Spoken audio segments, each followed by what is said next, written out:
O senador Hamilton Mourão criticou a decisão do ministro do Supremo, Dias Toffoli, que anulou todas as provas obtidas por meio do acordo de leniência da construtora Odebrecht.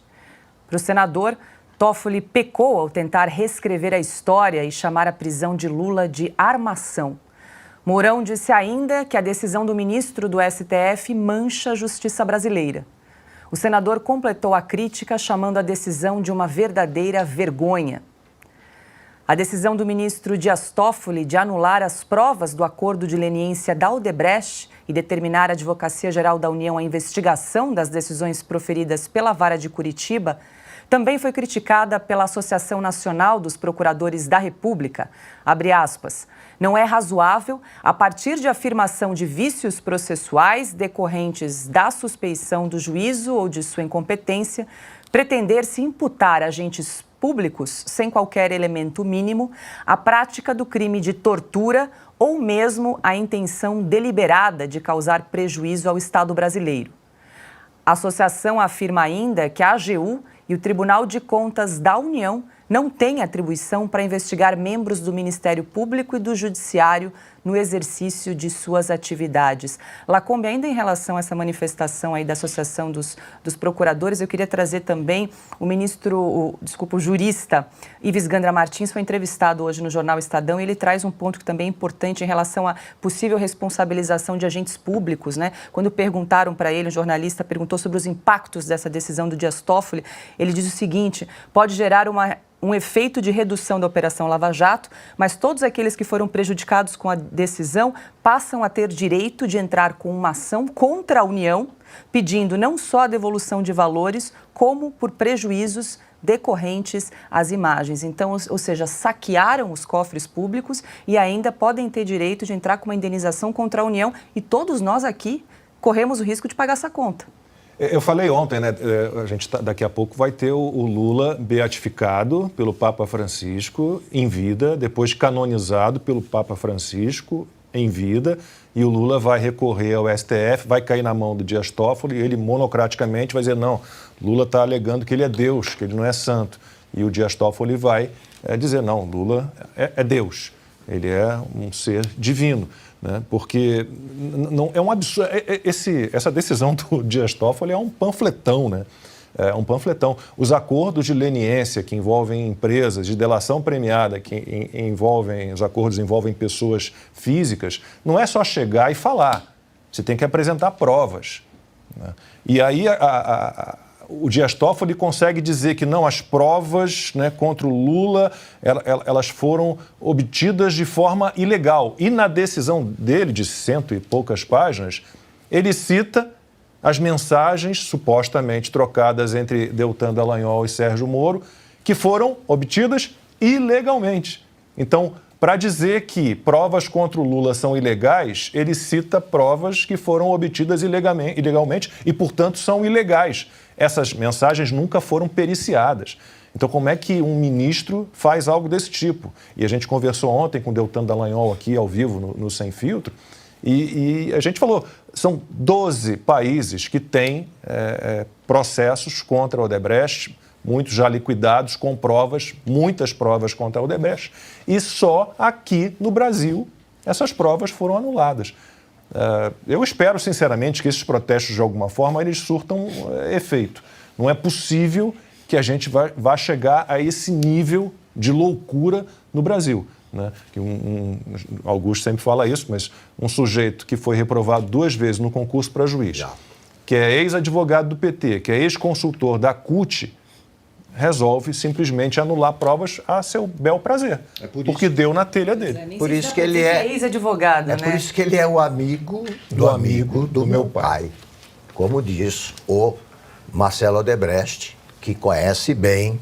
A empresa é natural que ele queira favorecer a Odebrecht, é natural. E lá eles têm provas de que ele é o amigo do meu pai, simples assim. O ataque à Lava Jato se tornou muito feroz quando as investigações se aproximaram perigosamente de figuras importantes, figurões do Congresso e do Judiciário. Nada aconteceu por acaso. Então é o seguinte, Um advogado, quem acredita, quem diz que o PT, que o Lula é inocente, ou tem sérias avarias aí na cabeça, ou é apenas um comparsa. Também tem avarias aí, mas é mais focado na roubalheira, tá? Ele não fica dizendo bobagem em público com tanta frequência e tal. Mas como confiar num juiz assim? É possível alguém julgar qualquer coisa se acha o Lula inocente? É possível. Não dá. Toda vez que algum petista quer conversar, vamos partir da seguinte premissa. O Lula roubou. Tá? O Lula é corrupto. E aí conversamos. Quando o Chico nega isso aí, é a mesma coisa que eu dizer que isso aqui não é uma mesa. Não é uma mesa. Isso aqui não é nem um programa. Nós estamos conversando num botequim, como eles fazem, quando vão nomear ministro, sobretudo. Então eles não merecem respeito. Não merecem respeito. Gente que diz isso. E a imprensa publica como se fosse normal, assim, ministro Dias Toffoli. O que é isso? Esse cara correria sérios riscos de reprovação no exame do Enem. Ele passou 2 anos sendo chamado de como é que era? Era não era calouro, alguma coisa, estagiário, chamado pelos outros companheiros de grupo, digamos assim, no Supremo. Estagiário, pelo que ele escrevia. Eu já vi um puro Toffoli, um texto, Toffoli puro, antes de correções, é uma coisa bárbara. Bárbara, ele escreveu, usou uma mesóclise na decisão, que não é dele. Poder CI. Não é dele. Você fala mesóclise, ele não sabe se é algum tipo de mesa sofisticado, aí ou qualquer coisa, menos uma figura do idioma, aí um uso de verbo e pronomes do idioma. Ele não sabe. Não sabe. Então, a ignorância do presidente da República não é só dele, não. Ele escolhe ignorantes para governar. O conhecimento não transforma ninguém em estadista, mas eu não conheço nenhum estadista que, que seja analfabeto, ou semi aí. E o Lula é. Analfabeto nomeia os iletrados para qualquer coisa. Pro Supremo, inclusive. É isso aí. O Alexandre de Moraes não sabe a diferença entre o grama e a grama. Não sabe. Ele está defendendo aí as 60 gramas. Pronto, não sabe. Não sabe. Consta, quero te ouvir também, mas eu só queria trazer mais um trecho aqui da decisão do ministro Dias Toffoli, que mais parece um manifesto político, né? Além da mesóclise que o Augusto bem lembrou, né? Poder-se-ia chamar de um dos maiores erros judiciários da história do país. Ele também fala que a prisão de Lula foi uma armação e diz o seguinte: digo sem medo de errar, foi o verdadeiro ovo da serpente dos ataques à democracia e às instituições que já se pronunciavam em ações e vozes desses agentes contra as instituições e ao próprio STF. E vou além ainda, ele disse em relação às provas, né, que foram obtidas, que foram, na verdade, obtidas sob verdadeira tortura psicológica, um pau de arara do século XXI, para obter provas, ele colocou entre aspas, provas, contra inocentes. Consta. Vamos lá, Paula. Eu sou a Red Pill aqui hoje, né? Eu sou aquele remédio amargo que os mais otimistas às vezes precisam tomar, né? A gente pode fazer uma parceria com o Prozac da vida para vender antidepressivo depois da minha fala, mas hoje eu estou tocando a real. Me incomoda profundamente tratar com naturalidade ou normalidade o voto do Toffoli sobre isso, né? Então, assim, vamos tirar o véu, vamos desnudar a farsa, escancarar o teatro e colocar as coisas como elas são. O ex-advogado do Lula, o ex-advogado do Dirceu, do PT, da CUT, né, que não teria a menor condição de ir numa sabatina num país sério, chegar a uma Corte Suprema, ele resolveu anular as provas que vários países consideraram válidas. Tudo isso num esforço homérico, e aqui a gente pelo menos dá o crédito ao esforço hercúleo do ex-advogado perante o ex-chefe, de cair nas graças uma vez mais do Lula. Por que eu digo isso? Porque eu quero lembrar aqui que o Toffoli, desde quando proferiu uma decisão de impedir o Lula preso de ir ao velório do irmão, que morreu de câncer, o Vavá, o Lula não gosta muito da postura do Toffoli, não. E desde então ele vem tentando sinalizar arrependimento, pedindo perdão, até veículos da extrema esquerda aí já noticiaram, né, esse tipo de entrevero entre ambos e que o Toffoli estaria disposto a pedir desculpas ao Lula. Tem aquela cena que eu quero mostrar para vocês aqui na audiência, para a gente lembrar, até hoje muito esquisita, né? Parece que ele caiu, não lembro direito qual era a narrativa, tipo, comeu o dever de casa, não posso trazer, professora, ou então o Flávio Dino dizendo que as imagens foram apagadas. Teve isso aí também, né? Toffoli apareceu com o nariz todo ferrado, com a testa cortada, e ninguém sabe o que foi. Parece que ele tropeçou em casa, não sei. Mas a gente, que está aqui de fora fazendo análise, e num país surreal como o Brasil, que definitivamente não é para amadores, a gente tem o direito, sem ser levianos, né, de apresentar algumas suposições, algumas teses.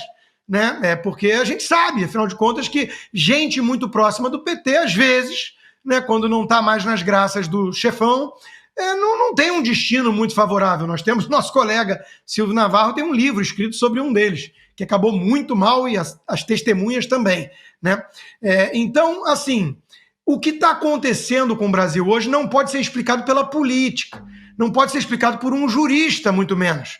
Isso é coisa de escritor de ficção ou de roteiro chinfrim de pornochanchada, de paiseco das bananas, republiqueta das bananas. Isso não é coisa de país sério. Vamos parar, gente, de tratar assim, não. Eu acho que a decisão foi equivocada aqui, nesse ponto. Ele tem. Para!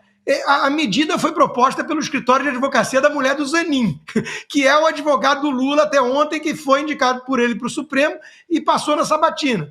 E aí o Toffoli, que é o ex-advogado da mesma turma, recebe isso, acata e acabou então com a Lava Jato, e 400 réus e condenados e políticos encalacrados na propina, na planilha das propinas, vão se beneficiar com isso. Então vamos parar de tratar isso como coisa de país sério? Isso é o quê? Um bordel a céu aberto, cheio de quenga. Né? Eu me recuso a tratar isso com seriedade na página de política ou na página de direito. Isso foge a ambos os campos. É o que eu chamo de suruba institucional, é isso que está acontecendo. Mas não estavam falando na Globo News que estava tudo certo, as forças institucionais... Sim, as instituições agora, estão funcionando. Porque aquela história, o PT não tem o povo, mas o PT tem ainda a coligação com o STF, continua firme. Até quando, a gente não sabe. Pois é, vou até aproveitar esse gancho aqui, quero ler um trechinho do texto do Guzzo que está publicado aqui no nosso site, saiu ontem, com despachos como esse, referindo à decisão do ministro Dias Toffoli. O STF confirma que deixou de ser uma corte de justiça quando o interessado é Lula ou seu sistema. É cada vez mais o escritório de advocacia do presidente. Ana. Que coisa, né? Uma decisão solitária, uma caneta só decidindo algo tão importante. Essa parte dessa decisão que você leu, Paula, se a gente continuar lendo a decisão, e esses são 3 pontos que eu quero trazer, porque ele diz o seguinte: para além, por meios heterodoxos e ilegais, atingiram pessoas naturais e jurídicas, independentemente de sua culpabilidade ou não. O curioso é que aqui ele fala que a Lava Jato teria usado meios ilegais, mas as tais mensagens da Vaza Jato, que foram hackeadas de forma ilegal, essas puderam ser usadas para libertar o descondenado, né? Depois ele segue assim: atingiram vidas ceifadas por tumores adquiridos, acidentes vascular cerebral e ataques cardíacos, um deles em plena audiência, entre outras consequências físicas e mentais.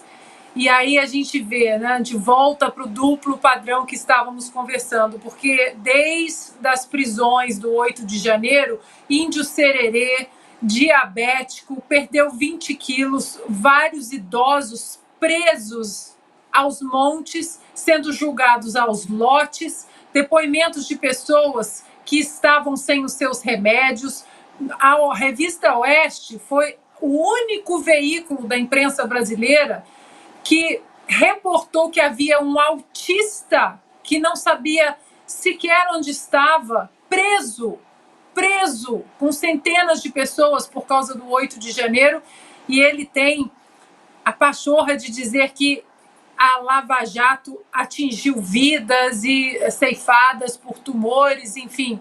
E aí, para finalizar, depois, lá no final dessa página 133, ele diz o seguinte, que fica evidente que a Lava Jato se utilizou de um cover-up, de combate à corrupção, com o intuito de levar um líder político às grades, como se a Lava Jato conseguiu prender, né, toda a força-tarefa durante todos os anos, prender um político só, Lula.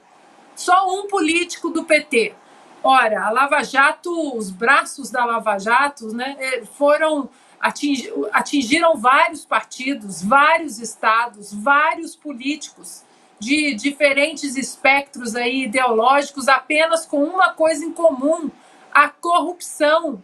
Então, isso aqui nada mais é do que uma peça mal escrita, mal feita, de uma torcida, de um juiz militante e torcedor de um corrupto. Lacombe? Essas mensagens que o Toffoli usou nessa patética decisão dele, elas foram obtidas, como eu disse antes, ilegalmente por hackers, né? Elas nunca foram periciadas, mas mesmo que elas tivessem sido obtidas legalmente, com autorização judicial, que tivessem sido periciadas, que tivessem sido confirmadas como autênticas, se você consultar juristas, especialistas sérios, eles vão dizer que não havia nada de errado na comunicação entre o Sérgio Moro e os procuradores da Lava Jato e o Deltan Dallagnol de modo especial. Então, nada se sustenta, é um panfletão.